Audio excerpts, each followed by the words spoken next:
Un beau geste de solidarité. À présent, l'histoire se passe à Bernazet, dans le nord de la Vienne. Il y a un peu plus d'un mois, la dernière champignonnière de la région était en partie détruite dans un incendie. Pour s'en sortir, sa propriétaire a pu compter sur l'aide de ses voisins agriculteurs. Ensemble, ils ont paré au plus pressé. Reportage sur place avec Anne-Marie Baillarger et Luc Barré. 20 novembre, une date dont Marie-Lise et Bruno Guiton se souviendront longtemps. Un incendie réduisait à néant la production de shiitake. À l'approche des fêtes de Noël, un coup dur pour les propriétaires exploitants de cette champignonnière. Pour les soutenir, une dizaine de bénévoles s'est mobilisée.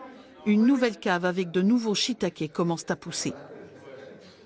On ne se voyait pas débarrasser notre cave tout seul. On était trop affectés par ce qui nous est arrivé en fait. Et on avait vraiment besoin d'aide.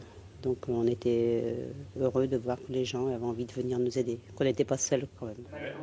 Bernard et Enzo ont fait partie de ces bénévoles. C'est une entraide, hein, c'est tout. Quand il arrive une chose comme ça, c'est la moindre des choses de venir. C'est naturel qu'il l'emporte. Ils se donnent quand même du mal, ils sont tous les jours dans leur cave. Donc c'est une catastrophe ce qui leur est arrivé, quoi. Même si c'est que du matériel, c'est que d'un point de vue financier. Au niveau humain, heureusement, il n'y a pas eu de dégâts, quoi.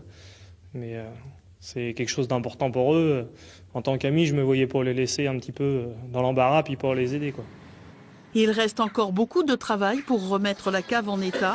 La production de shiitake a été divisée par 10.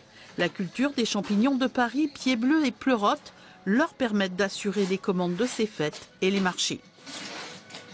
Heureusement pour nous, le temps est avec nous, donc on a pu bien produire en pleurote. C'est ce qui nous a sauvés. Et l'année prochaine, il faudra prendre des décisions en ce qui concerne le shiitake pour faire nettoyer notre cave. On aura peut-être les assurances qui nous auront appelés d'ici là. La champignonnière de Bernazet est la dernière de la région. Marie-Lise et Bruno souhaitent se battre pour faire vivre ce patrimoine.